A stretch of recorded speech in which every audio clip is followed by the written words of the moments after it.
Bem, gente, hoje a gente vai falar de um assunto, né, bastante legal, que é a difusão.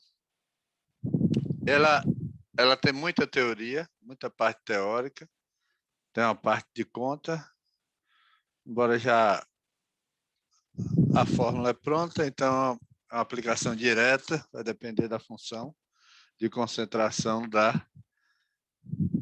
material. Esse assunto é bastante interessante, porque ele tem várias observações. Quando você for fazer um A2, pode ter certeza que esse slide aqui, ó, as informações teóricas, você vai conseguir matar as pegadinhas que tem nas questões, né? Vai falar alta densidade, baixa densidade, partícula menor, partícula maior, mais veloz, menos veloz. Tem uma relação grande com esse slide que eu vou estar apresentando aqui. Por não esqueça de mandar não, viu, no final. Então, que sai o ouro. Beleza, Heitor. Esse aqui tá. Você viu que eu fiz até mais bonitinho, né? Ele aí, ó. Né? Justamente. Né? Enquanto tu fala, né? Falou na 2 de passada e caiu mesmo. Então, tem que Foi, acreditar. né? Então, é bastante interessante, porque ele está ligado a outros assuntos, principalmente a parte cristalina. Então, ele tem uma ligação muito grande, né? Com a parte cristalina, apesar de citar pouco, mas vocês vão perceber essa ligação no decorrer da aula. Assim, há uma influência, né? Quando você, né? Pela formação, e também tem do acúmulo, né? A gente vai estar vendo aqui para frente. Vamos lá. Tema de hoje, difusão. Alguém já ouviu falar de fusão de metais aí?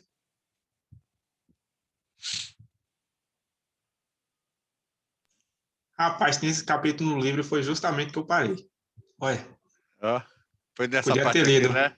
Justamente, onde ia começar a falar disso aí, eu parei, ó, porque não dava mais tempo hoje. Nessa aula nós vamos ter a introdução à difusão, para você ver os processos, né? Os mecanismos da difusão, a difusão em estado estacionário, parado, né? E a difusão em estado não estacionário. E 5 fatores que influenciam a difusão. Essa é a parte que vocês têm que ficar atentos, né? Que vai influenciar. Se vai influenciar, então ele tem que trazer algumas coisas. E lembrando que eu falei para vocês, a tabela periódica não pode sair perto de vocês, nem dessa UC, nem da outra. E é bom para essa parte de fusão, porque nas 5, nos fatores que influenciam, como influencia o raio atômico tem influência, né? Tanto para dificultar como para ser mais rápido, e aí vocês vão entender isso pelo tamanho dos átomos. Então, é bem legal vocês pegarem aquela tabela química. Eu posso até conseguir aí no final da aula. Eu não tenho aqui, eu deixei salvo em um outro computador.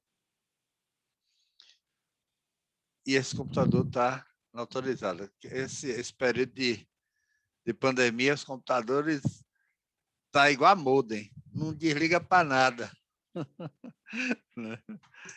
Só falta minerar Bitcoin. A Polícia Federal está prendendo o pessoal que... Não, quero só o café.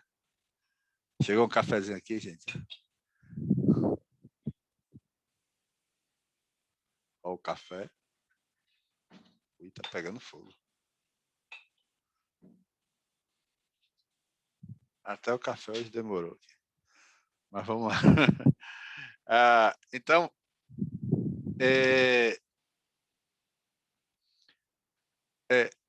muitas reações e processos que são importantes no tratamento do material dependem da transferência de massa, certo? a transferência de massa. Ó, ó, nessa coisa juntada, né? Geralmente em um nível microscópico. Então, porque são elementos ali, ó, né? Substâncias que têm átomos extremamente pequenos. Então, é bem no interior do sólido específico, é bem específico. Na estrutura cristalina, justamente naqueles cortes que a gente estudou, né? Do CCC, do CFC, do HS, né, tal. Então, você vê que ali era um molzinho, era um cortezinho, e nós estudamos todo aquele processo onde o fator de empacotamento é maior, onde o fator de empacotamento é menor. Isso também tem influência, ok? Geralmente pode ser a partir de um líquido, a partir de um gás ou a partir de outra fase sólida. Ou seja, vamos lá ver, tá, difusão. Então, assim, é o fenômeno de transporte de material através do movimento dos átomos. Lembrando que tem átomo obeso e tem os magrinhos, assim, esbélticos, que nem eu, né? Fazer o quê, né? A autoestima tá boa, hein? Academia, bota ali, ó, pega menino, 3 meninos dentro de casa, aí corre atrás de menino, pega menino, leva menino, então aí fica. Não tem jeito de crescer muito a barriga. O menino não desliga nunca, né? É tudo da família, família 2A, é tudo alcalino. Né? Um A e 2A, né? Alcalino, alcalino terroso. Aí são brabo, viu? O menino aqui né? É sempre processo baseado em fusão, né? Nós vimos lá, vocês falaram muito bem lá na aula, né? Falaram da dopagem dos materiais semicondutores para controlar a condutibilidade. Aí você vê que como vocês deram aula, eu não preciso nem tocar nesse assunto, vocês estão tudo craque aí, ó. Não é noite aí, Gustavo, Vinícius, É isso aí. né? Justamente uns processos, ele é baseado na difusão. Você vê que na dopagem, vocês falaram os dois tipos, não foi? Que Isso, tipo NP. isso. Um era por lacuna, né? Que tinha um espaço, que aí ia se movendo, tal, lembra? Vocês falaram? A gente vai estar falando aqui hoje, mais específicos daquele movimento que tem ali. É justamente Só, a difusão. só uma coisa, Sandro. Ontem foi falado, estava passando um slide sobre imperfeições, né? Uhum. E no capítulo lá do livro, ainda faltava algumas coisas. Vai parar onde parou ontem mesmo ou ainda vai usar o restante do capítulo do livro? Eu vou ver com o Paulo. Porque É. faltava falar dos tipos de contorno, né, ainda. Ainda tinha algumas Aham. coisas faltando ainda no slide onde parou ontem. E Isso. esse já é o capítulo 5, né? Que é a difusão É, lá. é o capítulo 5 de fusão. É justamente isso, porque eu quis me concentrar nisso aqui, nem que eu pegue depois e termine o capítulo, mas eu queria muito ligar com a parte que vocês deram a aula, certo? Nem que eu recapitule depois. Certo, certo. Certo? É porque, como eu achava que ia continuar, eu estava lendo ainda, terminando o capítulo 4, né? Eu achei que o É. 5 só ia ser na próxima. Aí, Porque eu posso ver com o Paulo, eu posso terminar, ou eu posso ele terminar e eu fazer, porque eu gosto de fazer os exercícios, principalmente a parte que é de cálculo, para a gente fazer, preparar uns exercícios, porque aí você já sabe onde vai utilizar para fazer. Todo mundo se interessa logo na parte de conta, mas aqui tem muita parte teórica. é porque ontem ele só concluiu a parte de discordâncias. Uhum. Aí Tem a na hora que parte ia de contorno. continuar, ele parou. Porque não deu tempo. Uhum. Ok. Viu? Mas eu entro em comunicação com o Paulo aí, pode ficar tranquilo que a gente dá essa parte aí. Tranquilo. Ficou faltando. Então, aí, a dopagem, né, que justamente tinha aquela coisa de migração pelos espaços E tinha também a migração por lacuna. A gente foi falado, né? Justamente para você ter um controle de condutibilidade. Porque se você bota o metal para ele ficar ali, o que a gente falou dos processadores, né? Dos computadores, justamente ele consegue controlar quanto de tensão, ele pode controlar, ele aumenta, aquece, diminui ali aquecendo, então ele consegue. Se eu preciso de mais carga, então o que é que eu faço? Eu aqueço. Então tem todo aquele princípio que a gente já tinha falado ali, né, do aquecimento, como é que funciona os semicondutores aí. Ok? Então, você vê aqui, ó, aí tem a cementação e a nitretação do aço, né, para o endurecimento superficial. Hoje a gente vai falar pouco deles assim, da cementação, mas eu posso pedir alguma coisa da parte atômica e da cementação para vocês poderem fazer um trabalho sobre isso. Outros tratamentos térmicos, né, como recristalização, alívio de tensão e normalização. Isso tudo aí são processos baseados em difusão, sinterização e uns processos de soldagem. Vai depender do tipo de liga que vai fazer, então você vai precisar fazer difusão para poder não ter imperfeições e lacunas. Falando de soldagem, vocês viram aquela reportagem, não foi, da BBC, do cara que fez um dos prédios mais altos lá dos Estados Unidos e que um aluno de estrutura foi lá e fez a correção. Não sei se vocês chegaram a ver esse documentário. Comentaram aqui até na aula esses dias aí. Isso, acho que foi o José Nilson que comentou na aula passada aí sobre isso. E uma parte interessante é que ela viu que no cálculo estrutural, em determinados ventos, porque ele fez um prédio com as colunas centralizadas, então não tinha coluna de canto. A coluna ficava no meio da estrutura e tinha uma mola para amortecer justamente essas coisas aí, as vibrações do prédio, né? Tinha esse circuito lá, uma balança, né? Tipo uma gangorreia para equilibrar. Só que ele não se deu conta que se o vento não batesse na quina da estrutura, então havia uma concentração ali. E ela mostrou isso, que ventos acima de 110 km por hora aconteceria isso. E ele tinha feito para 110 km por hora. Só que ele não se atentou para isso e ela foi e falou, né? Aí ele falou assim, é verdade e tal, só que ele pegou e disse assim, como ele tinha feito um cálculo estrutural para aguentar justamente a ventos mais fortes, ele falou, não, aqui não tem um erro. Só que ele lembrou que ele tinha trocado uma soldagem, e ele, em vez de ter feito a soldagem, que era justamente uma soldagem baseada, era uma sondagem que usava difusão, e eles usaram arribite. O arribite acaba tendo com balançar, ele vai ter umas lacunas, ele vai ter uns espaços. Então, precisava ser uma sondagem que houvesse preenchimento.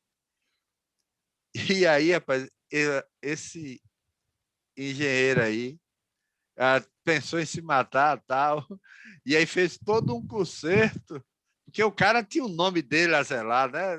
Maluquice aí, mas tinha o nome dele a zelar e ficou com medo. Então fez toda essa correção, aí fez toda essa soldagem aí, nessa parte que a gente tinha botado na estrutura metálica dali, desses materiais, o cara pegou e teve que fazer tudo caladinho. Só depois de muito tempo que foi revelado isso. Né? Nem a própria moça, a própria aluna de engenharia que fez a correção do cálculo estrutural sabia que os caras tinham feito tudo isso por debaixo dos panos ali, né? O medo Enfim, ela não ganhou nada não por isso? Não, ela veio saber com o documentário da BBC, né? Os caras passando. É bastante Eu mandava o interessante. boleto. Né? Falar assim, ó, não caiu, mas o cara já morreu, né? De tudo. Mas o cara, para admitir que tinha errado, você vê como é que o engenheiro precisa ter o quê? Humildade. Então, era justamente ele fala um pouco disso, né? Do processo que utilizou para fazer o conserto na parte metálica. Vamos lá. Né? Então, aqui, continuando, né? Os átomos em um cristal só ficam estáticos. Estáticos, todo mundo já sabe o que é, né? Está ligado com a estátua, parado. Eles não vão se movimentar no zero absoluto, né? No zero Kelvin, que é menos 273,15 graus Celsius. Está bastante congelado. Então, a vibração ali na estrutura do metal, ou da parte dos cristais ali, só vão ficar estáticos, paradinhos, em menos 273,15 graus Celsius. Com o aumento da temperatura, todo mundo sabe, né? Aquilo que eu falei na aula lá, que eu dei até o exemplo do prego na tábua, há uma agitação com o aumento da temperatura. Certo? Com o aumento da temperatura, as vibrações térmicas elas dispersam ao acaso os átomos para a posição de menor energia. Então, ela vibra, ela vai para o lugar onde tem menor energia. Justamente, elas vão dispersar para aquele lugar ali. Nem todos os átomos têm a mesma energia. Poucos têm energia suficiente para fazer a difusão, né? Para se difundirem. Então, vai de... Um que tem muito é o cobre, que eu não gosto muito de falar a abreviação do cobre e tal, mas tudo bem, a gente fala. Ali não dá certo, não. Porque, na verdade, a difusão justamente usa... quem tinha bicicleta Monark, eu sempre lembro da bicicleta Monark de Painho. Painho me falava do processo dos raios niquelados, né? Então, você vê essa coisa de acúmulo, de preenchimento. O níquel e o cobre aí se despontam, né? Eles são os caras. Tanto que a pilha de Daniel tem uma placa de zinco e uma placa de cobre. E aí você vê que a placa ela vai perdendo ali o cobre e vai cobrindo a outra, e aí fica uma camada, certo? Fica uma camada ali por cima. Mas vamos lá, vamos chegar nele daqui a pouco. Chegamos nele, né? Olha o símbolo aqui, o Cu, né? E o níquel. Então você tem aqui o nosso cobre e o nosso níquel. Então, demonstra-se usando um par de difusão. Ele vai usar o cobre e o níquel. Você vê ali na estrutura do cobre e níquel, você vê uns espaços aqui, tá vendo? Ó. Eu tenho aqui. Colocando juntas duas barras diferentes de metal, o cobre e o níquel, né? Existe um contato íntimo. Meu Deus. Para. Rapaz, CU e contato íntimo não dá certo, não. O negócio tá estreito aqui, viu? Tá estreito. Existe um contato íntimo entre as duas faces, né? E isso ocorre sem aquecimento. Vamos lá. Aquecendo-se, o negócio esquentando, ó, a esfregação, né? Vai você aquece esse par difusor, o que é que acontece? A temperatura elevada, né, abaixo da temperatura de fusão, né, por um período de tempo prolongado. Deixa ali muito tempo aquecendo um período prolongado. Aí depois o que é que você faz? Resfria até a temperatura ambiente. Lembra que do prego que eu falei? Só que ali era só ferro. Você aquecia, ele dilatava. Então, por dentro ali, quando ele dilatava, porque se ele cresceu, significa que as lacunas ali aumentaram dentro dali do aquecimento. Então, as lacunas se aumentaram ali. Então, como era só ferro, não tinha ninguém para fazer o preenchimento ali. Aí você tem uma liga bimetálica com cobre e níquel. Então, primeiro aquece e depois resfria. Veja o que acontece, ó. Mas aí depende das valências, Sandro? Para ligar uniformemente? Na Pra se verdade, ligar uniformemente? aqui a gente não está falando nem. Não vai formar uma substância. Na verdade, ele vai fazer um preenchimento das lacunas. Aí são os átomos deles, entendeu? Dessas substâncias aí, a placa de cobre, de níquel, né? Que elas vão. Um átomo vai entrando na lacuna da outra. Ó, como estava aqui, tá vendo? E ela vai havendo um preenchimento aí. Não é bem formação de substância, né? Que, né, a gente, eu entendi. É só o desenho que parece. Parece com aquele que a gente viu lá, não foi da parte de volume, que o volume não aumentava, eles só iam entrando no espaço do outro ali, não foi naquela parte que nós vimos ali. Ou seja, o fenômeno da difusão. Vamos ver, analisar quimicamente o que é que acontece, né? O cobre e o níquel puro, você tem cobre e níquel puro nas extremidades. Você vê aqui, ó. Se você for ver, vamos contar aqui um.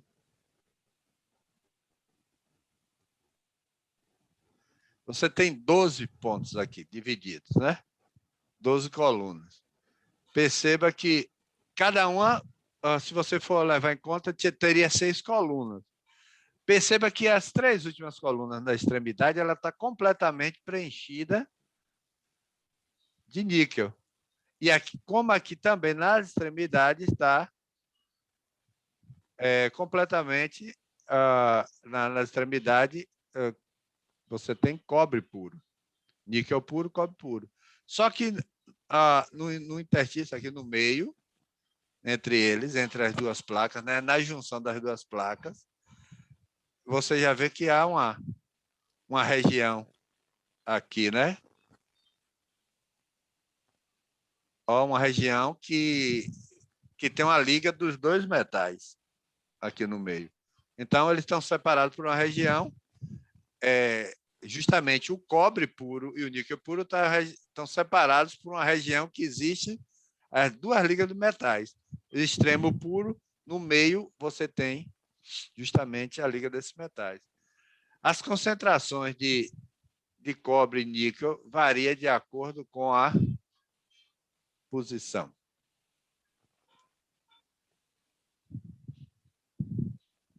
Eu botei a posição aqui. É o gráfico de posição de 0 a 100. Aí começa a 100. O cobre vai perdendo, né? E o níquel vai ganhando, né? Tipo, o cobre gosta de dar. É doador. Mas não é aquela coisa de doar átomo, tal, regra de octeto. Não, é mais por... A gente está falando de preenchimento, né? Ou seja, os átomos de cobre migraram e se difundiram no interior do níquel. Você vê que ele estava em 100, ele vai descendo, já o níquel vai... Os átomos de níquel se difundem no interior do cobre. Então, os dois metais aí vão trocando as ligas, vão se difundindo. A interdifusão ou difusão de impurezas, né? Processo no qual os átomos de um metal se difundem para o interior um do outro. Essa é a interdifusão. Ó. Um migra para o interior do outro. A interdifusão. A mudança na concentração que ocorre ao longo do tempo. Esse exemplo aí, o que a gente viu ali na frente, né? O par de difusão do cobre. Transporte dos átomos, né? Vai ter uma região que vai estar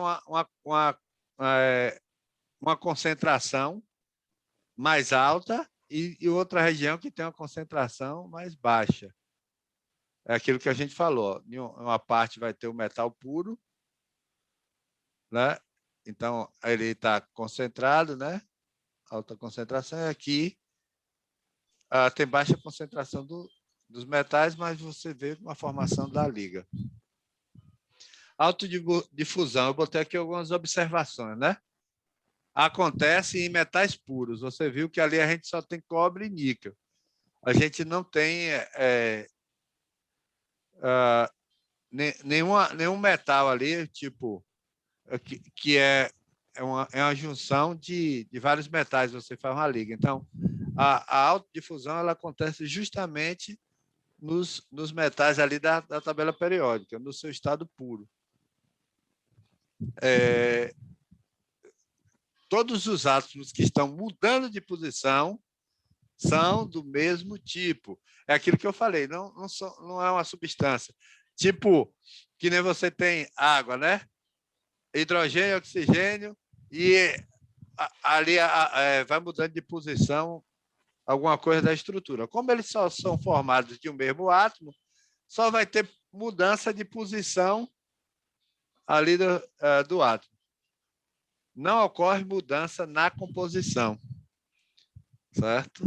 Ele vai ter uma liga ali bimetálica, mas continua tendo cobre e continua tendo níquel, naquele exemplo ali da autodifusão ali. E tem também a difusão a nível atômico, né? Que é a migração. Existe aqueles cortes que nós falamos do retículo cristalino. Então, na migração a nível atômico, na atomicidade, vai ter uma migração do espaço para o outro. Você lembra na estrutura cristalina que tem uns espaços ali, mesmo na formação.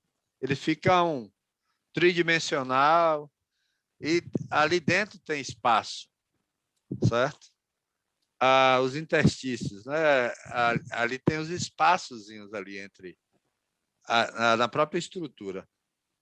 Materiais sólidos, os átomos estão em movimentação constante, mudando rapidamente as suas posições, certo? Os materiais sólidos, o átomo está constantemente mudando de posição. Tanto que você vê que o cobre é um excelente condutor. Os elétrons ali se movimentam e justamente material sólido, funciona dessa maneira. Condição para que ocorra a difusão atômica, né? É aquilo. Deve existir um sítio adjacente vazio. É como a gente falou das lacunas, só que nesse caso é uma concentração. Você tem um sítio, migra para o outro, mas sempre ali o próximo vai estar vazio. Então, eu vou indo, então eu vou passando. Então, há uma movimentação, justamente por isso, que eu vou migrando de sítio para sítio. O átomo deve Tipo, Sandro, Oi? só uma coisa aqui. Caso não tenha um sítio vazio, simplesmente não acontece ou acontece e tem alguma deformação? Na verdade, mesmo no estado puro, o metal, quando encontra, a gente está falando dessa parte de fusão, né? de materiais puros. Ela acontece aí com materiais puros. Então, ela vai acontecer, ela vai ter a estrutura, ele vai estar passando ali. Né? Então,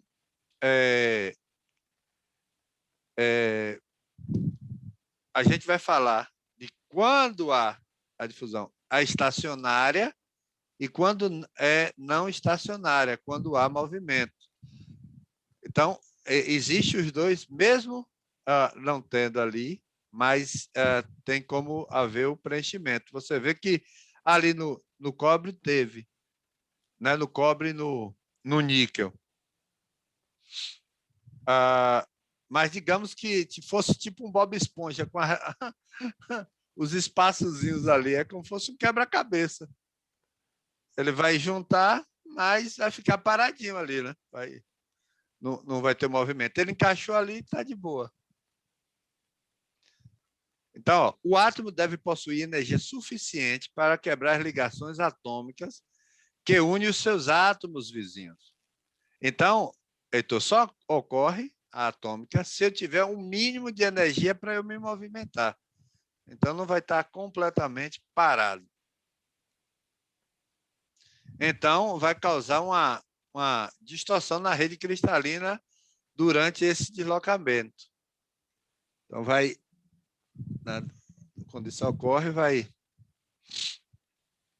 haver um deslocamento dentro da própria estrutura cristalina, do que a gente já estudou antes, né? Eu botei uma coisa aqui, né? A energia é a natureza vibracional. A uma temperatura específica, uma pequena fração do número total de átomos é capaz de realizar um movimento por difusão. Isso é justamente uma temperatura específica, é pré-determinada ali, eu já vou, e ali eu já sei que faz difusão. Porque a gente também vai estar vendo a velocidade da difusão, o coeficiente, a gente vai estar vendo os gráficos aí para frente, vocês vão entender mais um pouquinho. Isso aí. Então, o total de átomos é capaz de realizar um movimento de difusão, em virtude das magnitudes das suas energias vibracionais. Essa fração aumenta em função do aumento da temperatura. Então, maior temperatura, maior vibração. Vai ter agitação ali das moléculas. Ou seja, pronto. Modelos de movimento atômico de fusão em metais. Ela pode ser aquilo que vocês já tinham falado, comentado, a gente não chegou a se prender naquilo, mas agora eu vou falar, que é justamente o tipo de difusão em metais. Lá, eu não lembro quem foi, acho que foi você, então foi o Vinícius, falando, né, justamente desse movimento, dos pulozinhos que dão. Então, eu tenho difusão por lacuna e difusão intersticial, certo? Por lacuna, é o que acontece? Por lacuna. Eu tenho que ter um espaço. Eu vou migrando para a lacuna. Justamente nos processos de dopagem, que ficava a lacuna e ia passando. Só que tem também a intersticial. A intersticial, ela vai ter o espaço entre a estrutura cristalina e um ou outro átomo vai conseguir se movimentar. Certo? Vai conseguir. Veja aí. Só uma coisa, Sandro. Naquele fator de empacotamento, ele conta lá a porcentagem de preenchimento e os espaços, a outra porcentagem, obviamente, é o espaço que sobra. Exato. Lá eles contam, esse espaço que sobra é juntando as lacunas e os interstícios ou só um dos dois? Ou só o interstício, por exemplo? Ele vai fazer a contagem toda, porque a depender da liga metálica, eu posso ter, eu aquecendo, quando eu aqueço o metal, eu vou ter mais lacunas. Eu vou ter uma quantidade considerável de lacunas, né, quando há o aquecimento. Então, vai mudar completamente, ali vai mudar um pouco, vai distorcer a estrutura cristalina. Eu acho que Paulo falou de imperfeições, né? Falou. Então, no caso, conta o espaço todo, né, que sobra. Isso. Justamente, o fator de empacotamento, ele é extremamente considerável para isso. Bem colocado isso aí. É extremamente considerado. Você vê aqui, que nas lacunas, quem está se movendo, você vê o átomo, né? Ó, o deslocamento de um átomo em posição normal da rede cristalina para o sítio adjacente vago, né?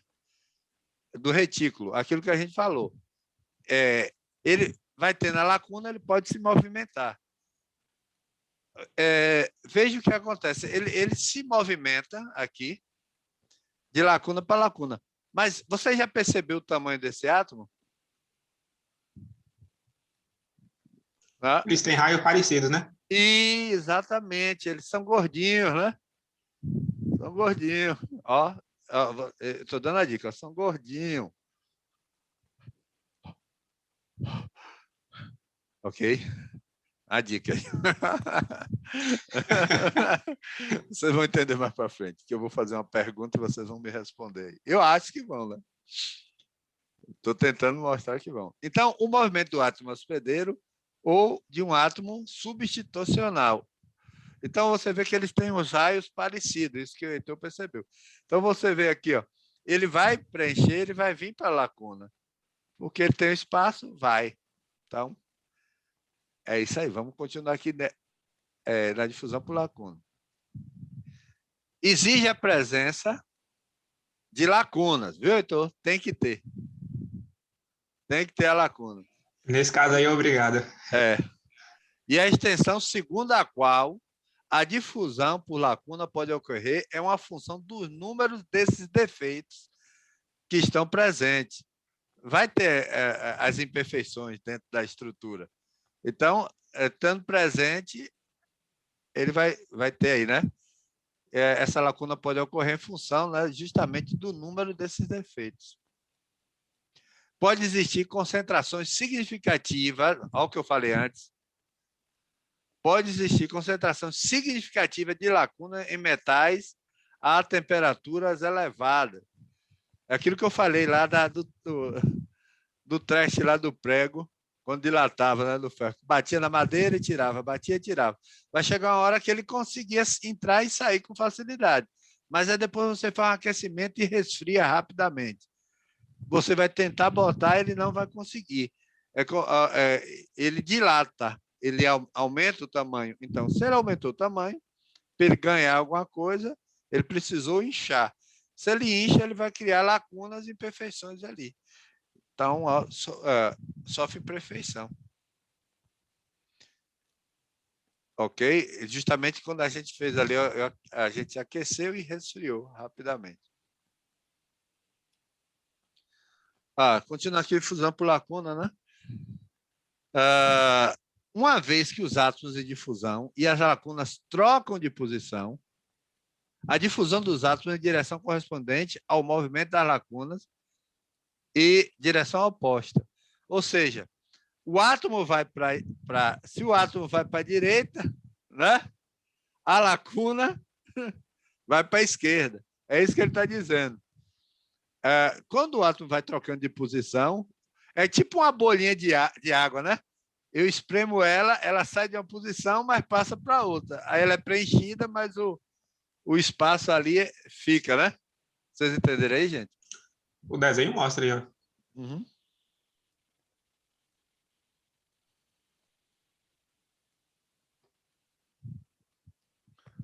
Né? Tanto na autodifusão como na interdifusão ocorre por esse mecanismo. No caso dessa última aí, os átomos de impureza devem substituir os átomos hospedeiros, aquilo que precisa ter um raio atômico parecido para ele poder, porque se ele for mais espaçado, ele nem entra. Então, o hospedeiro ele tem que estar bem próximo do outro, na verdade.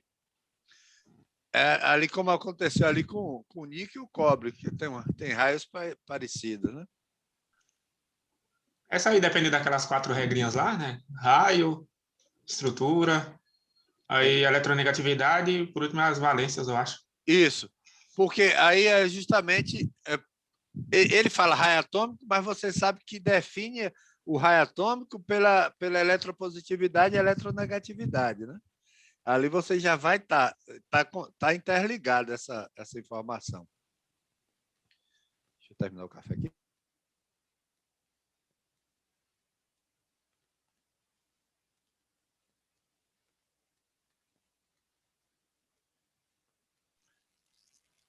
Então, agora intersticial. Olha que legal. Os átomos migram de uma posição intersticial para uma outra vizinha, que esteja vazia. Perceba que, ao raio dele, você vê que para ele passar pelos interstícios, ele precisa ser menor, né? Ele precisa ser menor ou igual ao interstício, senão ele vai ficar emperrado, então não passa. Concorda comigo? Sim. Né? Então, ele vai ter que ser menorzinho, vai ter que ser magrinho. Alta velocidade. Estou dando pista demais. Então, aí você tem, né? Aí ele vai passando justamente nos interstícios ali. Então, perceba uma coisa. Hoje, qual a substância mais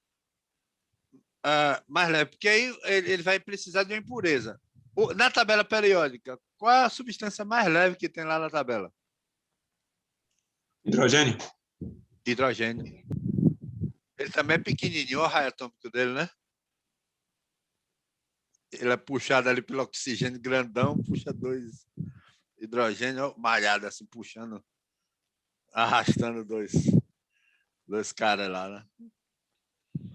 Então você tem aí justamente essa parte do interstício. Ele vai se movendo do interstício para o outro. Ok? Então a posição do átomo né?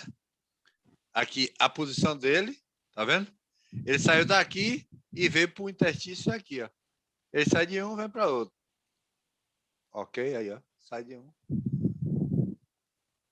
Antes da difusão e depois da difusão. Aí, justamente aqui, ó. Ó eles. A interdifusão de impurezas tais como hidrogênio, carbono, nitrogênio, oxigênio, que possui átomos pequenos o suficiente para se encaixarem no interior das posições intersticiais. É aquilo que eu falei. Você tem que ter átomo pequeno, porque se for átomo mais gordinho, ele não passa. Ele precisa ter uma locomoção de interstício para outro. Então, ele vai se aproximar, o átomo que se aproximar da abertura do interstício, ele vai ser um pouquinho menor, porque ele vai ter uma mobilidade mais fácil, porque ele tem espaço até para tráfego, né? Nos interstícios ali. Porque também, se ele for, você vê que na estrutura, na hora de você calcular o raio ali do fator de empacotamento, tudo isso, vai ser de acordo ao corte que eu vou fazer na minha estrutura cristalina ali. Então, esse interstício, esse espaçozinho ali que eu vou ter, vai modificar de estrutura cristalina para outra, né? Ou até da parte cristalina. Se for CCC, CFC, HS, então eles vão se comportar diferentes nessas estruturas. Outra coisa, os átomos hospedeiros e os átomos de impurezas subestacionais, que vai substituir, né?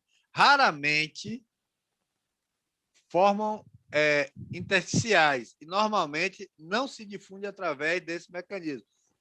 Ou seja, tem ali no interstício aqueles ali. Só que aqueles átomos, por ser pequenos, ele está falando assim, não vai formar interstício entre eles. Hein, gente? Vocês estão entendendo? Eles não vão formar, tipo, aqui, por exemplo, se eu tivesse um outro átomozinho pequenininho aqui, é como se formasse um interstício entre eles, porque ele está se movendo justamente no interstício da outra estrutura. Então, ele não vai criar uma estrutura dentro da estrutura. Por isso que pode ocorrer, mas isso é raríssimo. Raríssimo. Então, tem que ter uma combinação de um interstício largo, aí vem uma substância, né? Um átomo menorzinho, e vem um outro menor que vai circular no interstício do que foi colocado. Então, raramente isso vai formar, né? E normalmente não se difunde através desse mecanismo. Mas o tamanho dele aí não depende da quantidade, não? Que usa também? Depende, mas aí também vai ter pressão. Se eu tenho uma chapa, se eu vou botar um gás, eu vou ter que criar pressão ali, né? Junto com o gás, eu vou ter que comprimir, justamente para ocupar aqueles espaços. Então, foi isso que você perguntou ou foi outra coisa? Então? Não, foi isso mesmo. É porque também ocorre muito com carbono, né? Quando usa o carbono em excesso. O carbono, embora que o carbono forma as lacunas ali na estrutura cristalina dele ali, né? Você vê pela própria ligação, o carbono, na maioria das estruturas, possui carbono. Nosso corpo, qualquer coisa aí. Principalmente hoje que a gente usa muito combustíveis, digamos, deixa eu lembrar aqui, os polímeros, né? Os fenóis, essa parte toda, os shampoos, justamente para compactar. Outro dia eu vi o cara botando, para entender isso, o cara botou 2,5 kg de farinha de trigo dentro de uma garrafa PET. É justamente aquilo que... O que é que ele está mostrando aí? É justamente ele vai apilando, vai chegar um momento que ele vai preencher completamente ali e não preenche essas lacunas. A gente não percebe. Só microscopicamente ali, se eu botasse 2 kg de farinha de trigo dentro da garrafa PET, você ia dizer, tá cheia aí, né? Não tem nenhum espaçozinho aí sobrando. Então, mas aí ele foi batendo, foi botando aos poucos, batendo, ele conseguiu botar mais meio quilo de farinha de trigo dentro da garrafa. Então, essa é justamente essa ideia assim, da farinha ali se alocando ali, é mais ou menos essa ideia do interstício. Ele vai, mas a garrafa PET é a mesma. Né? Ele tem um espaço ali, ele vai preencher completamente. Então, eu vou colocando ali. Vai preenchendo a parte de ar, né? Com farinha, nesse exemplo que eu estou dando. Agora, a pergunta que não quer calar. Difusão por lacuna e difusão intersticial. Eu quero outra pessoa. Heitor, responde aí na lata. Qual ocorre mais rapidamente? Qual dos dois é mais rápido, gente?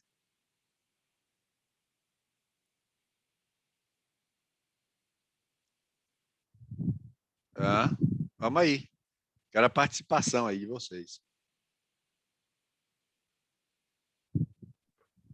Pela lógica, eu acho que é o menor. Por ser mais rápido, igual o professor estava falando várias vezes aí. Eu dei a dica, rápido, né? Eu dei a dica, né, Vinícius?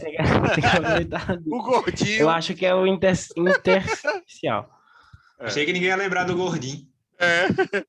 Eu dei a dica, o gordinho ali para se trafegar, você vê que ele é bem maior. Então, para trafegar aqui, vai ser mais lento. Aqui ele tem espaço, ele sai trafegando aí, ele não precisa da lacuna, porque os interstícios já vão ter ali, então ele vai. Aqui, ó, o gordinho, a molécula é grande, então ela vai ser mais lenta, né? Justamente por os átomos mais leves, hidrogênio, são leves, né? Ou seja, a difusão intersticial ocorre muito mais rapidamente do que a difusão por lacuna. É isso que a gente falou ali. Ó. Os átomos intersticiais são menores, são mais móveis. Existem mais posições intersticiais vazias do que lacunas. Era isso que eu ia mostrar, porque é o que eu falei. Ali tem uma lacuna, então só move um átomo. Interstício tem vários dentro da molécula, tanto que o fator de empacotamento não tem nenhuma estrutura cristalina 100% preenchida. Então, Existem mais posições intersticiais, né, do que as lacunas, a gente já falou. A probabilidade de um movimento atômico intersticial é maior do que para a difusão por lacunas. Então, vai ocorrer mais fácil, a probabilidade disso aqui ocorrer é muito menor do que de um átomo passar de um interstício para outro. É isso que ele quis dizer. Também é pela quantidade de espaço que tem, né? É. Os interstícios são muito maiores também, né? Bem Então, lógico isso. É bem lógico isso. É justamente, gente, esse tipo de informação é onde bota as pegadinhas nas provas, né? Justamente ele vai falar e aí você vai se ligar em cima de algo que é natural. Você está trazendo para o dia a dia essa ideia. Então, quando vem na prova e diz, vai se movimentar melhor por conta da interação entre... Vai falar um bocado de coisa lá, mas é mentira. Você sabe que funciona justamente por isso. Então, na questão teórica, lá que tem, né, de verdadeiro, falso, tal, fica bem atento para essas coisas aí. Esse é o tipo de questão que tem no Enem que você sabe, é fácil, mas você erra porque acha que está muito fácil. Aí desconfia. Aí marca outra opção lá. Porque, na verdade, nós usamos a lógica aqui. Uma partícula maior, de raio atômico maior, ela, além dela precisar, para ela se movimentar, ela tem um raio parecido com o do outro que está ali junto com ele. Ele só vai se mover se tiver um espaçozinho. Então, a probabilidade de acontecer difusão na lacuna é bem menor. Já no intersticial, ela vai ocorrer com mais facilidade por ter interstício de toda a substância. Então, ele vai se mover ali. Então, aí você olha, né, pelo tamanho, o mais leve. Então, tem espaço para percorrer, já que o gordinho mais lento e precisa de espaço. Corre um e cansa. Corre, para, respira. Onde tem outro lugar aqui para ir? Deixa eu ver, ali. É mais ou menos essa ideia. Na verdade, com essas coisas meio malucas, você consegue registrar informação, gente. Eu estou brincando assim, mas você consegue registrar, ficar registrada a informação. Quem trabalha com exemplo é bom mesmo. Né? A difusão, difusão em estado estacionário agora, gente. Ela depende do tempo, certo? Depende do tempo. A quantidade de um elemento que é transportado do interior de outro elemento é uma função do tempo. Ó a palavra função. Função. Se liga. Se tem função, tem outra coisa junto. Sempre assim na química, na física, se tem função, ela vai ter o quê? O que nós estudamos em cálculo? Nós estudávamos, né? Agora a gente estuda quando se precisa utilizar. Essa é a ideia da UC. As nossas queridas derivadas, elas vão aparecer. Se tem função, principalmente essa funçãozinha aqui, que é uma função de primeiro grau. Frequentemente é necessário saber o quão rápido ocorre a difusão, né? Taxa de transferência em massa. Ou seja, é uma função, gente, com o tempo, o que é que acontece? Com o passar do tempo ali, a difusão. Eu estou no preenchimento. Com o passar do tempo, aumentando-se o tempo ali, vai o quê? Diminuir ou aumentar os espaços entre... Está acumulando coisa ali. Igual eu falei da farinha. Vai diminuir. Vai diminuir a distância né, que vai ser preenchido. Então, em estado estacionário, então, ó, eu tenho uma taxa de transferência máxima. Vamos ver. Tadã! Fluxo de difusão. Ó, ele, o já matei. Já mate. Certo? Como é que eu calculo o fluxo de difusão? Né?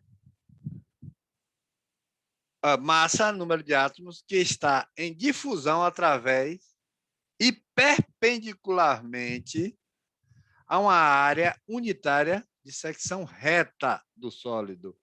Ou seja, ó, uma secção reta. É igual aquele recorte lá da estrutura cristalina. Então, eu tenho um recorte, ou seja, esse fluxo ele passa perpendicular. Eu tenho uma chapa, então ele vai do interstício para outro sempre perpendicular ao movimento. Ele vai passando. É como... Eu queria um exemplo, rapaz. Eu tinha um brinquedinho, tipo, você empurrava e ele ia preenchendo o outro. Aí ia ficando um espaço vazio. Eu não lembro o nome desse brinquedo. Ia preenchendo. Depois eu lembro. Então, aqui, ó. Matematicamente, isso é representado como... Ó, alguém falou aí? Ok.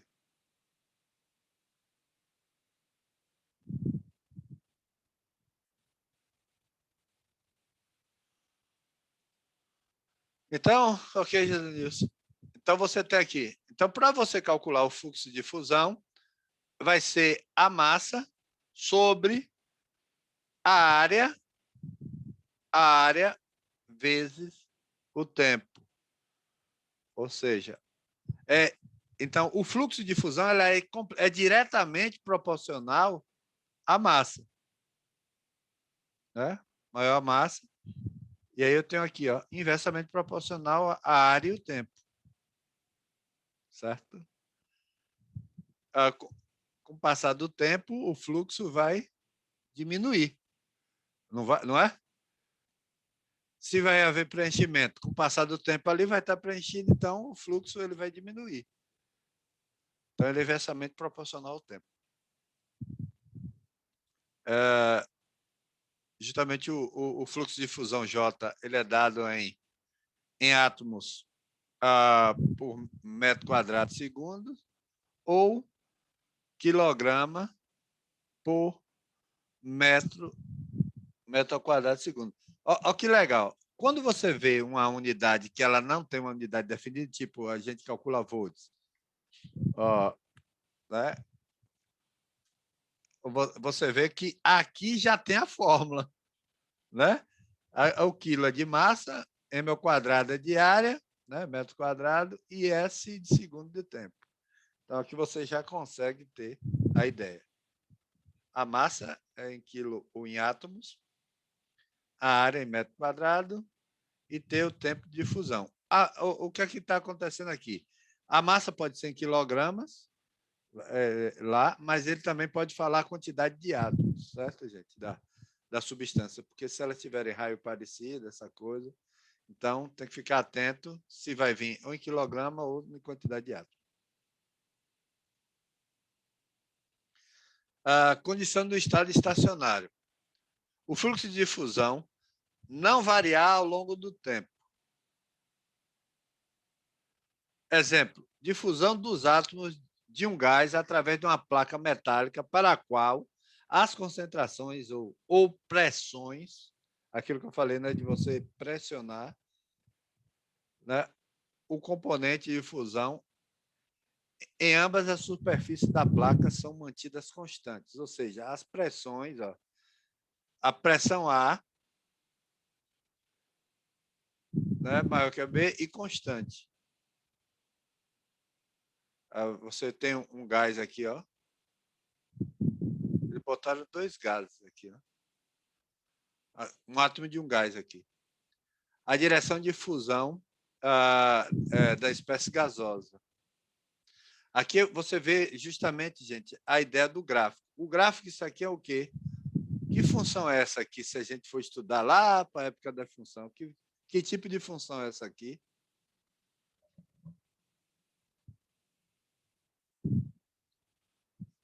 Quem lembra aí, lá do médio? Os gráficos da função. Parece com a nossa querida função polinomial do primeiro grau. Só que ela tem ali Ela tem os limites ali. Mas perceba que ela é uma função o quê? Crescente ou decrescente?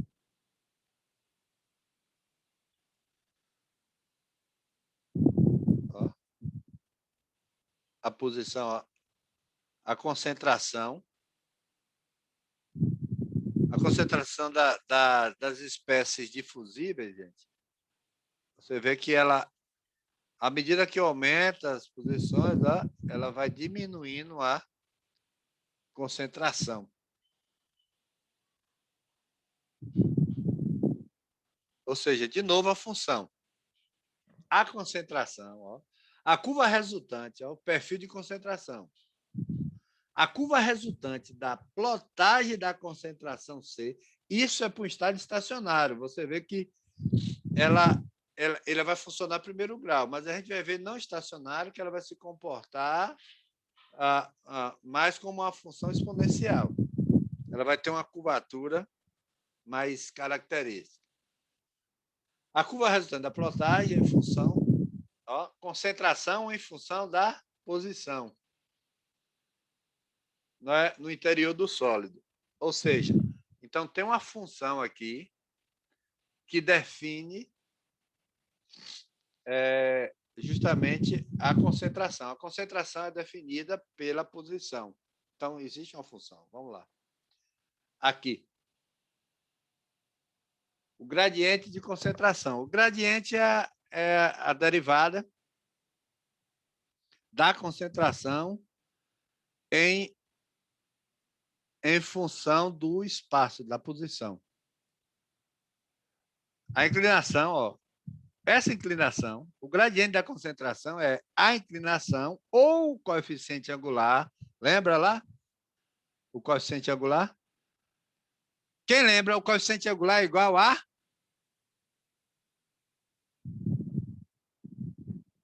Oxe, gente. O coeficiente angular, vocês nunca viram? Seno, Rapaz, essas cosseno. coisas você tem que mostrar de novo.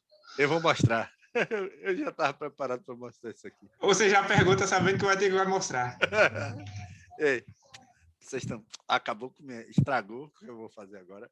Eu vou mostrar para vocês o coeficiente angular. Tu nem queria mostrar, né? É justamente isso. É porque quando você estuda lá na escola, né, em geometria analítica, equação da reta, então a primeira coisa que você estuda é esse tipo de função aqui. O coeficiente angular, porque ela funciona linearmente, quando a difusão é no estado estacionário. Então, ela é bem linear.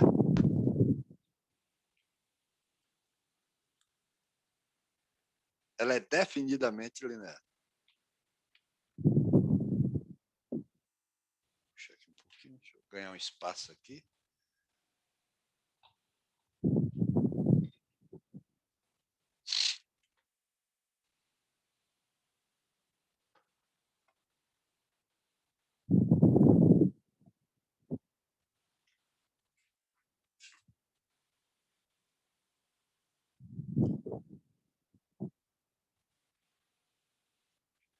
Não sei se eu levo o gráfico.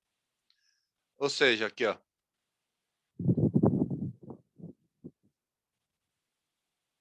Eu ia mostrar na outra figura aqui. Eu vou mostrar já. Deixa eu só passar aqui. Então, o gradiente é justamente a derivada da concentração em função da posição. Certo? Ou a inclinação, coeficiente angular, em um ponto particular sobre a curva, né, de perfil de concentração. Justamente ele pega aqui, ó, justamente a posição A e a posição B. Você vê que não chega a ser zero. Você tem a inicial e outra, ó, não chega a ser zero. É aquilo que falou, porque precisa ter uma energia mínima ali, então vai se aproximar ali.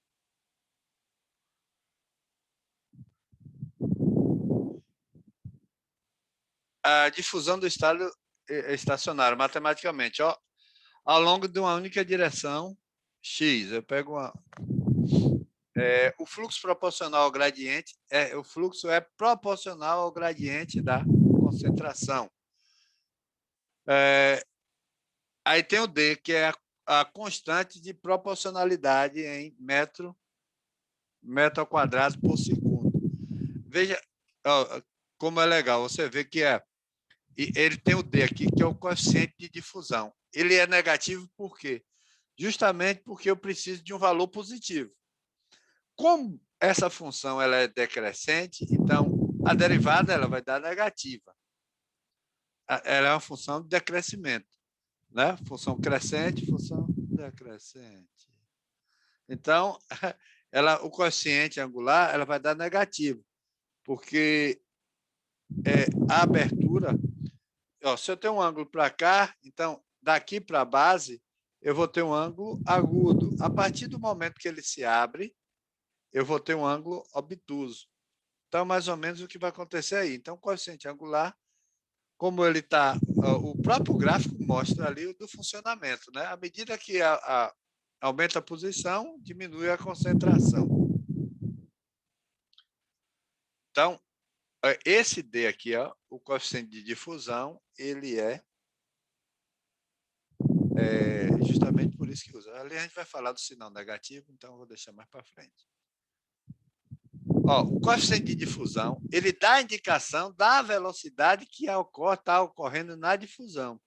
Então, se eu sei a velocidade, eu sei quanto tempo eu devo deixar aquilo ali acontecendo para que eu tenha um preenchimento total. Ou seja, dá a indicação da velocidade, que depende da natureza dos átomos em questão. A natureza é o quê? Aquilo que a gente falou, o tamanho, o raio atômico, do tipo da estrutura cristalina, CC, CCC, CFC, HS, tal, tudo isso aí que a gente já estudou. E principalmente da temperatura. Né? Se é aquecimento, há movimento. Se eu esfrio, você vê que ela chega a parar. Aí o sinal negativo, a direção da difusão se dá contra o gradiente de concentração. De maior concentração para menor concentração. Você vê que ele sai do topo aqui de uma maior concentração para uma menor concentração. Digamos que aqui fosse 0, digamos que aqui fosse 10. Lá em cima, 25. Então, digamos que saiu de 25 e veio até 10. Então, ele sai de uma maior concentração para uma menor concentração. Então, aqui a forma é aqui agora. Eu vou falar do coeficiente da primeira lei de Fick. Expressa a velocidade de difusão em função da diferença de concentração, independente do tempo. Porque em qualquer espaço que eu tiver, vai dar igual, porque é o coeficiente angular. Eu vou parar aqui, voltar para essa figura, vou copiar aqui.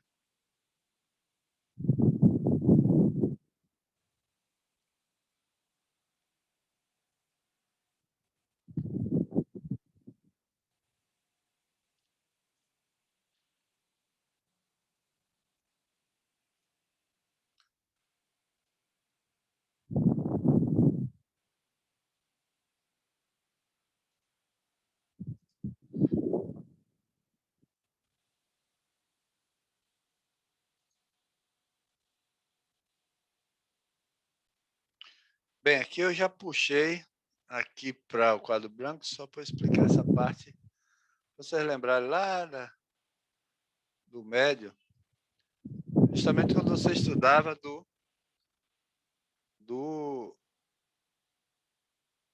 coeficiente angular, né? Eu tenho aqui o ângulo, né? Eu vou chamar de alfa.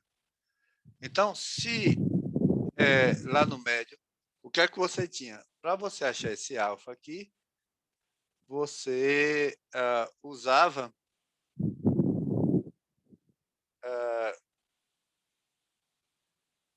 deixa eu só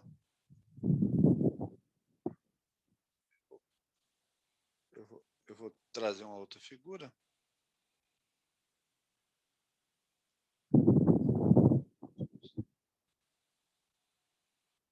vou fazer um outro triângulo aqui e já volto para esse aqui. Né? Quando você tinha lá a função de primeiro grau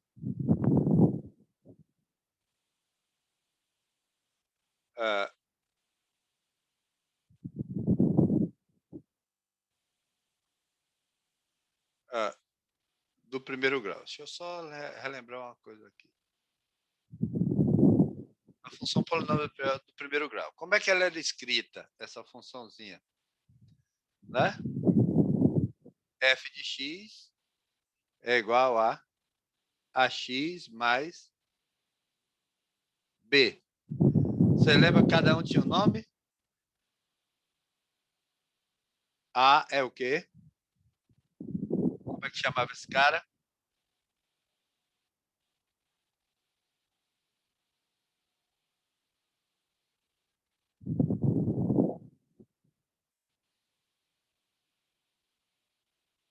Coeficiente angular.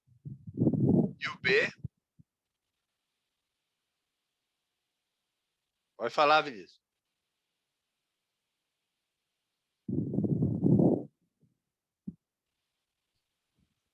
Linear? É A. Então, você tinha aqui. E aqui eu tenho minha função. Né? A minha função está em função de x. À medida que x vou botando ali, os outros valores são fixos. Então, eu tenho dois coeficientes, certo? Aí, a gente, na hora de calcular, a gente vai sempre fazer assim, né? Y é uma função, é igual a x mais b, certo? Então, a função y depende de x. Ou seja, nesse caso aqui, ó, a concentração funciona como meu y, certo? E a coisa funciona como meu x. Eu tenho aqui a função polinomial do primeiro grau. Aí, deixa eu dar um exemplo aqui. Você tem aqui um.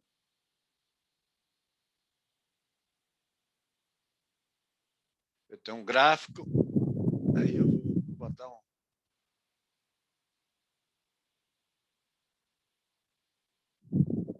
Eu tenho aqui parte desse gráfico. Eu tenho, né? Aqui tá.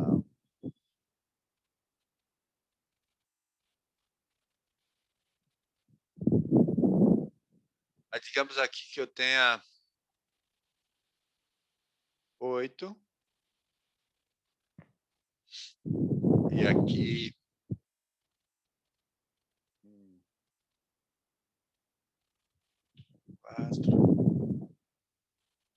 4. Digamos que eu tenho aqui 1, aqui e aqui 4. Aqui eu tenho y e aqui eu tenho x. Então, se eu quisesse saber aqui, como é que eu acho minha função aqui? F de x é minha funçãozinha aqui, ó, certo? É esse gráfico assim. Para eu descobrir essa função, tinha duas maneiras, né? Fazer aquela substituição, porque eu tenho dois pontos aqui. Eu tenho a coordenada 1 e 4, né? Eu tenho a coordenada 1 com 4. E tem a coordenada B aqui, que eu vou chamar, quem é a coordenada B? 4 de x com 8 de y. 8 de y. Então, o que é que eu fazia aqui? Eu pegava esse tipo de coisa aqui, ó. Eu sei de uma coisa aqui. AX mais B é igual a Y. Tá aqui, ó. Só fiz mudar. Igualdade não tem lado, certo, gente? Eu só fiz isso aqui, ó. Ok? Então, vamos lá. Vamos substituir os pontos aí que eu tenho. Então, A eu não sei, né? Mas X eu sei que é 1. Então, vai ficar o quê? A mais B, né? A mais B é igual a Y. Quanto deu Y? Quando A foi 1, Y deu 4. E tenho 4A, né? Porque x é 4, está aqui, ó. X é 4, então 4A, no lugar de x eu botei 4, 4A, mais B, né? Quando o x foi 4, y vai dar, ó, x foi 4, y é 8. 8, então dá 8. Aqui a gente vai ter um sisteminha, certo? Então, o que é que eu vou ter? Multiplico por menos 1 aqui. Eu vou ter agora o quê? Menos A menos B é igual a menos 4. Eu tenho 4A mais B é igual a 8. Sempre essas lineares, sempre esse tipo de coisa pode multiplicar por menos 1, porque o B é fixo, é coeficiente linear, ele sempre é fixo. Ele não muda. Eu elimino aqui, né, o B com B. Né? B com B. 4A menos A. 3A, não é? 3A é igual a 8 menos 4 dá 4. Então, a gente já sabe quanto vale A, né? A é 4/3. Beleza? A é 4/3. Eu fiz para o sistema. Mas o que é que, em concentração, o que é que ele vai ensinar aqui, a lei de Fick? Ele diz o seguinte: para eu saber A, eu não poderia ter feito o y2 menos o y1, porque quanto é de y2 menos y1 é 4, né? Sobre x2 menos x1. Vamos ver quanto dá aqui agora? Então, vai ser y2 é 8, né? Aqui ele, ó. y2 é 8. Então, vai ficar 8 menos y1 foi 4. 8 menos 4 sobre x2 foi 4 menos x1, que foi 1. Então, eu, sem fazer o sistema, eu também acharia aqui, ó. Vai ficar 4/3. Não é bem mais simples fazer por aqui, ó? Você não precisou do sistema. Muito Hã? Muito mais. Isso. Só que ainda existe uma outra maneira que a gente aprendia lá, certo? Que é justamente aqui, ó.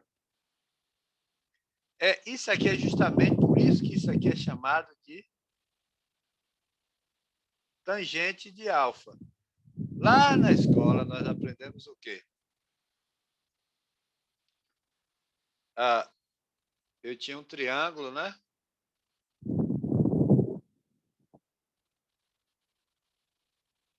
Eu tinha um triângulo, aí eu tinha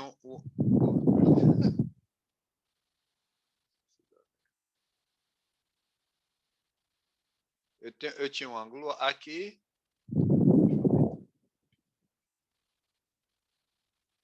Eu tinha um ângulo aqui, e aqui eu tenho a hipotenusa A, B e C. Então, o seno de alfa vai ser o quê? Seno de alfa é o cateto oposto sobre adjacente. Sobre a hipotenusa. Aqui, ó. Certo? Cateto oposto. Quem está oposto a alfa? Ó? Oposto a alfa é o C, que está de frente com alfa. Oposto de frente. Então, vai ser C sobre A. O cosseno de alfa vai ser igual Oposto sobre adjacente. cateto adjacente sobre a hipotenusa. Certo? A hipotenusa, gente, para vocês lembrarem, ó, a hipotenusa ela sempre tem a característica de estar... Eu estava no cosseno, eu falei a tangente. Que Ó, isso? ó, a hipotenusa ela sempre está de frente, né? Com o ângulo de 90 aqui, né? Fechando o triângulo. Ok? Fechando o triângulo.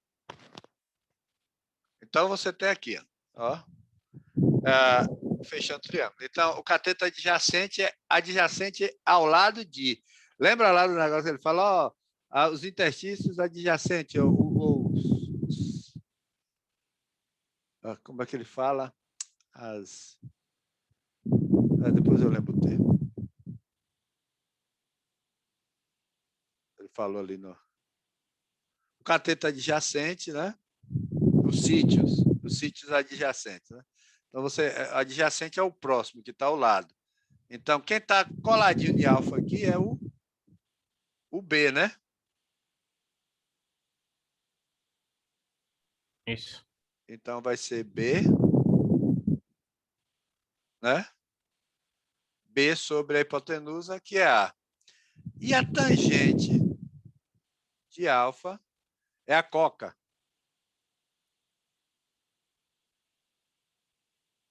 Tangente é a coca.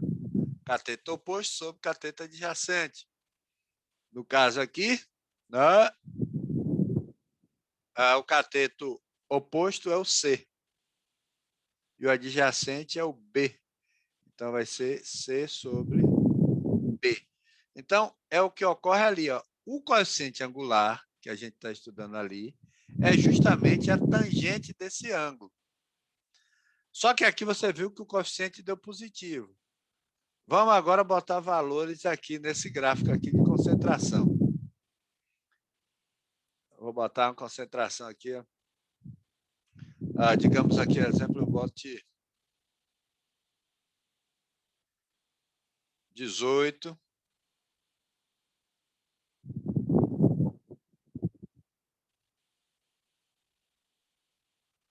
18.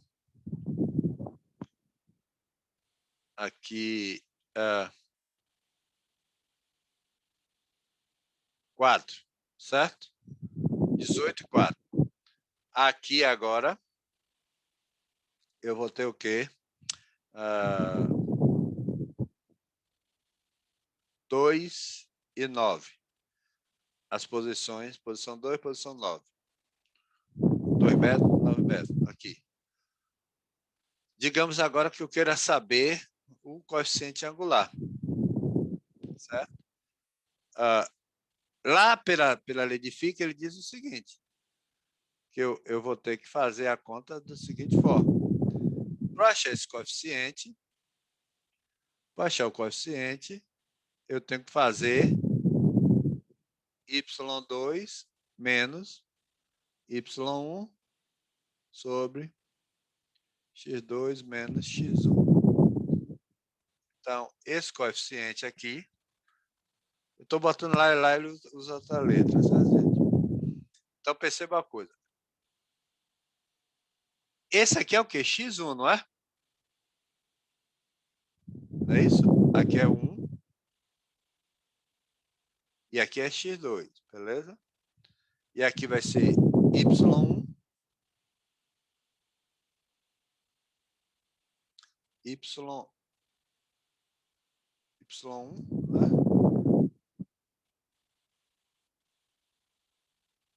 Y1.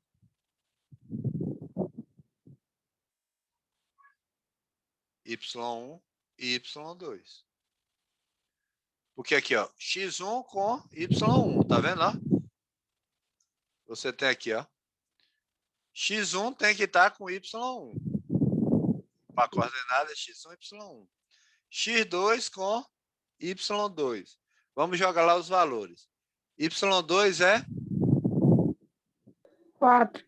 4 menos y1, 18. Sobre 2. x1 é 9. 9, É 9. 9, né? x2 é 9 menos x1, que é 2. Então, o que é que percebe? 4 menos 18 dá menos 14, né?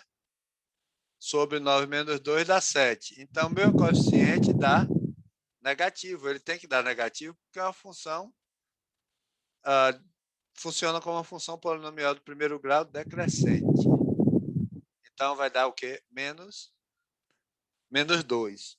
Então, o por isso que o sinal lá está negativo.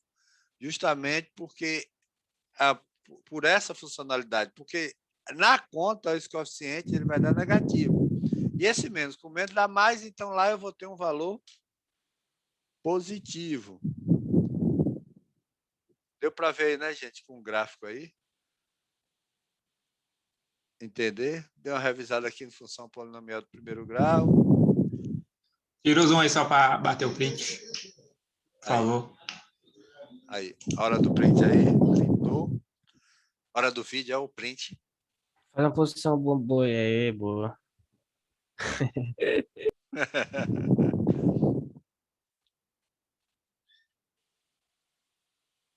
Pronto, a posição boa assim. O professor falando com a boca aberta, todo mundo sabe que está dando aula.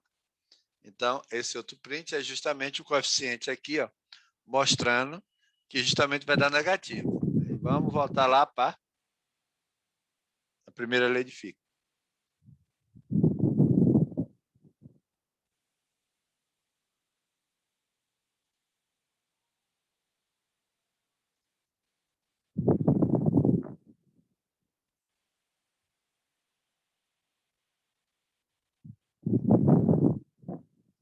Então, justamente voltamos aqui porque o sinal negativo, né? A direção da difusão se dá contra o gradiente.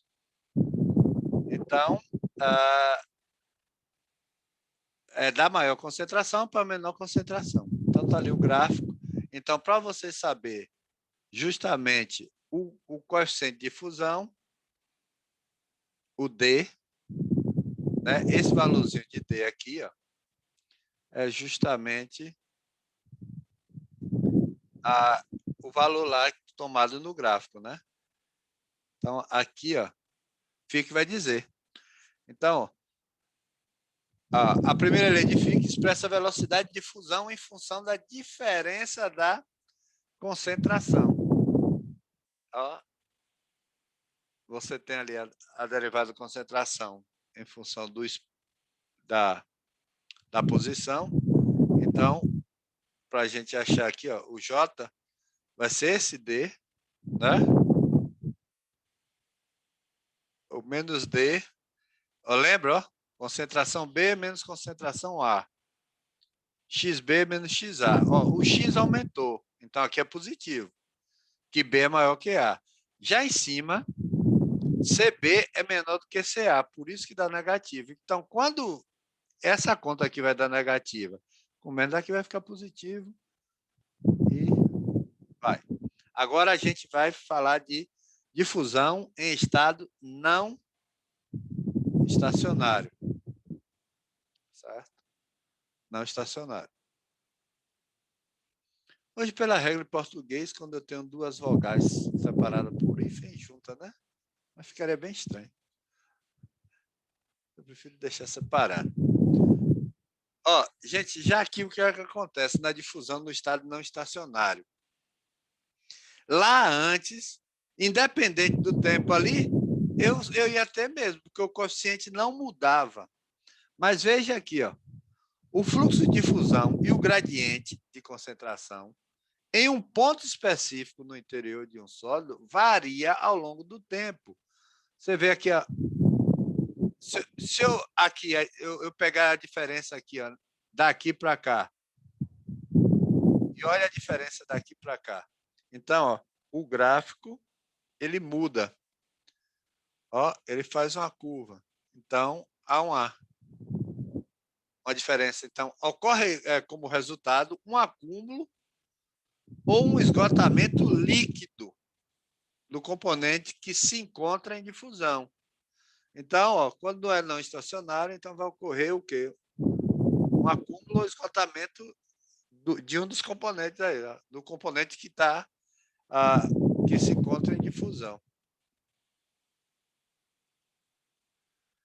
E outra coisa que influencia a temperatura, você vê, ó, a distância, você aumenta a distância com a baixa temperatura, ó, ele consegue já fazer. Você vai aumentando a temperatura, aumenta a distância. Ó. Aumenta a temperatura,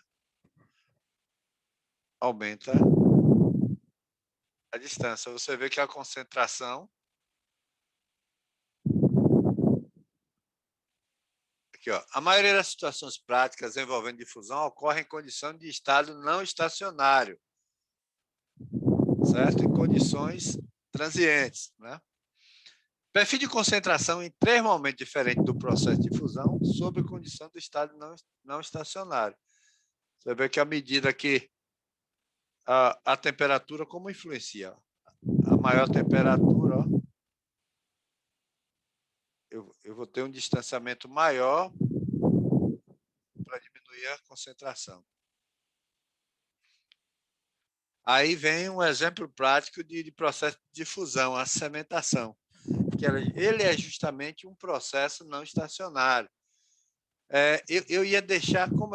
Na verdade, eu vou deixar como exercício, mas eu vou marcar mais para frente, porque tem alguns assuntos, então eu vou deixar lá para 3 algumas coisas, para a gente falar desses processos aqui, certo, gente? Da cementação, que ele é um processo não estacionário.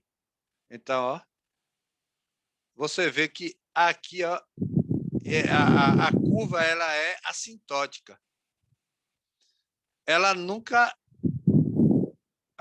vai tocar em, né?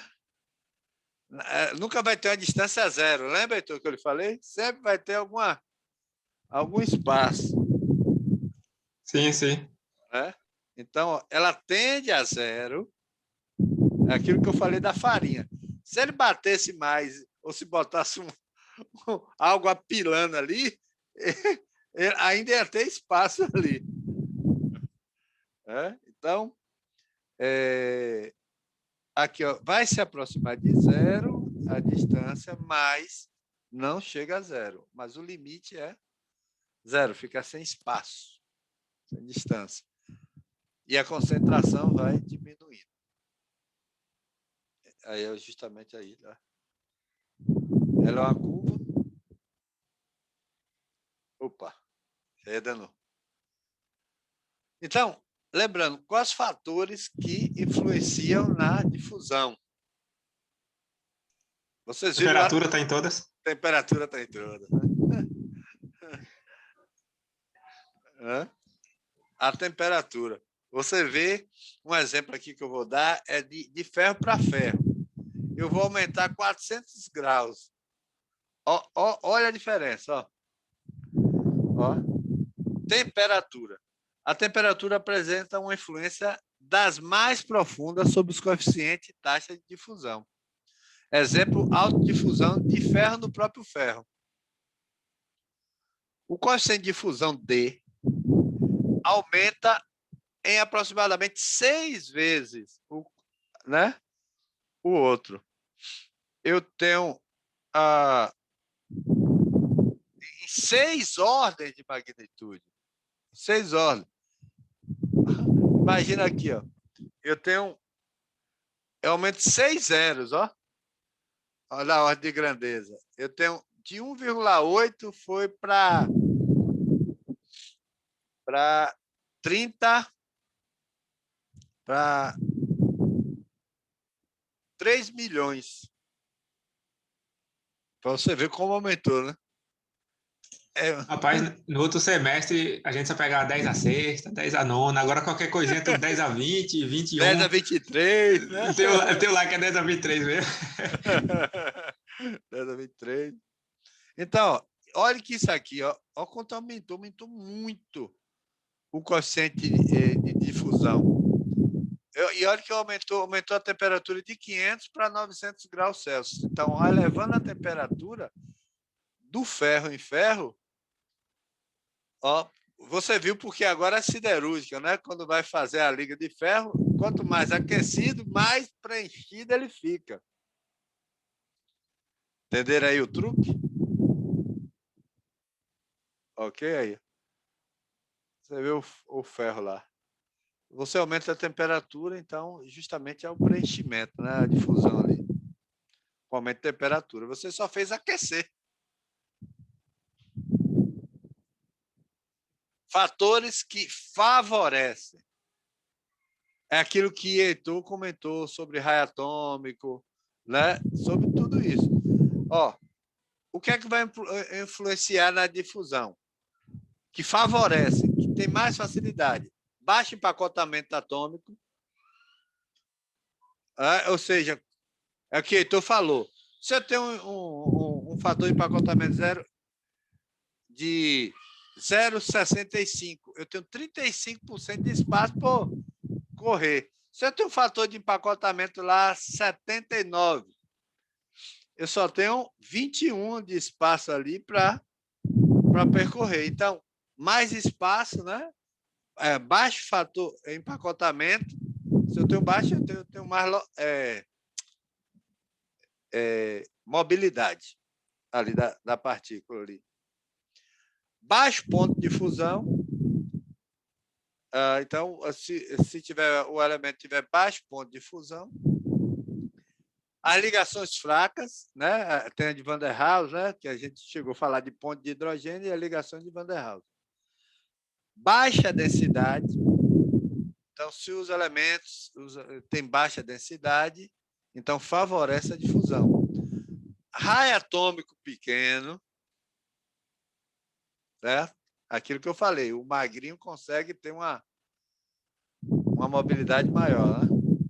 E presença de imperfeições, ou seja, mais lacunas.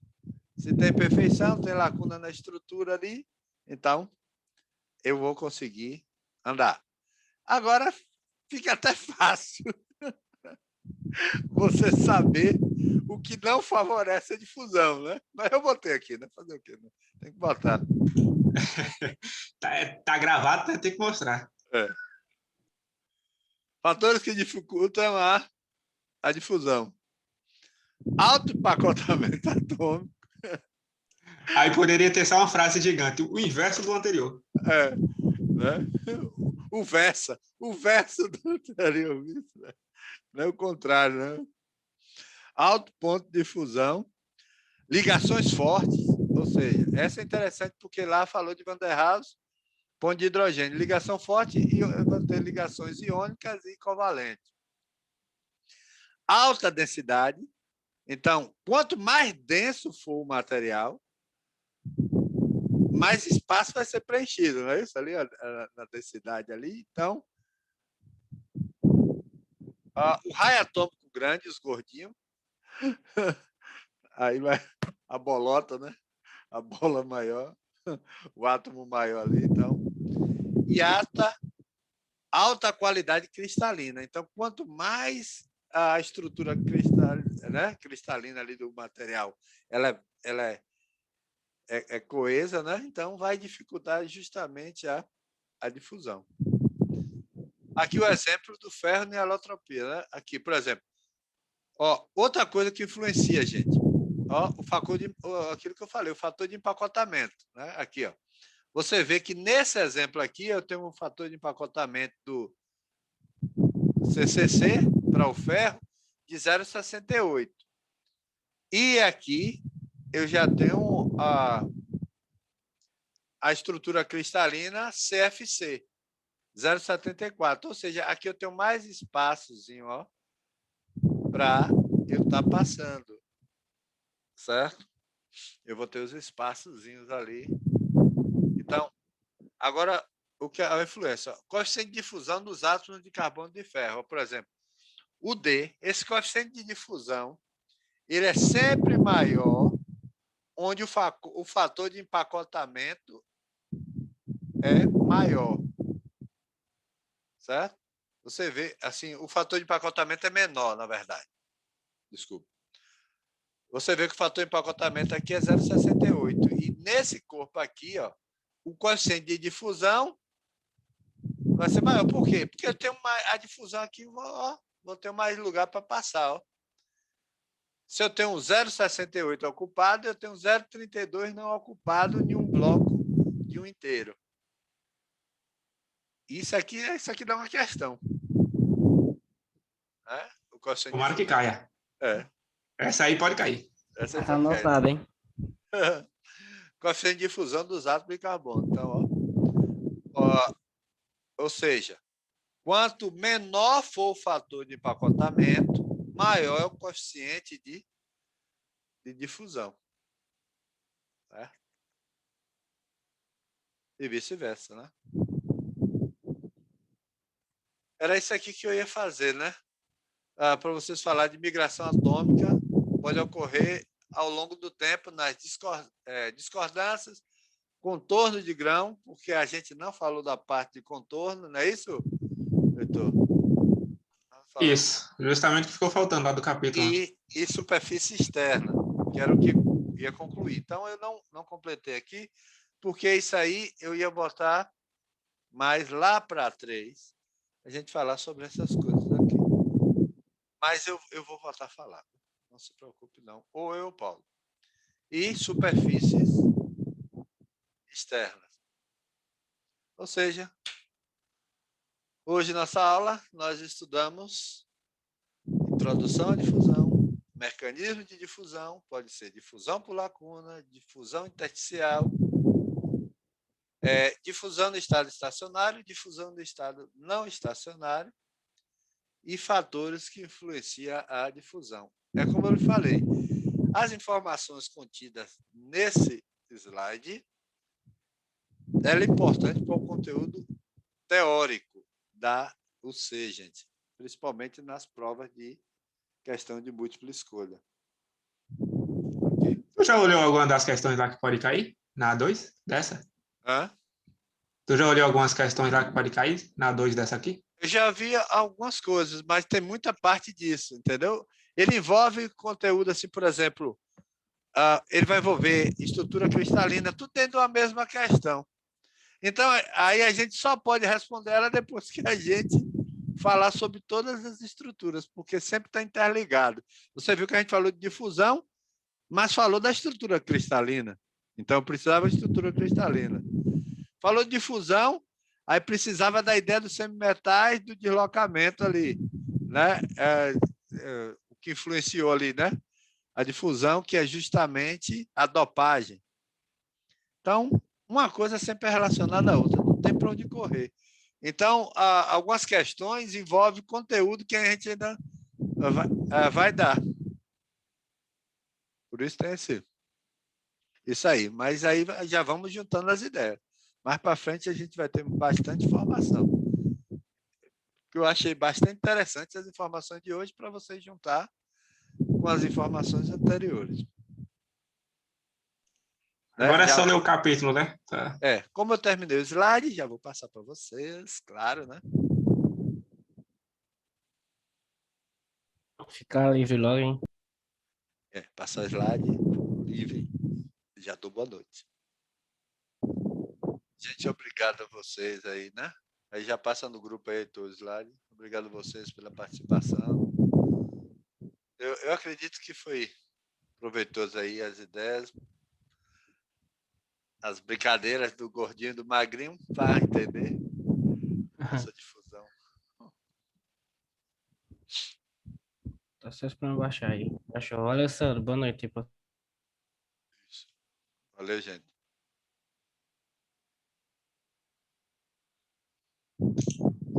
Agora que terminou. Valeu, Sandro. Beleza. Nós.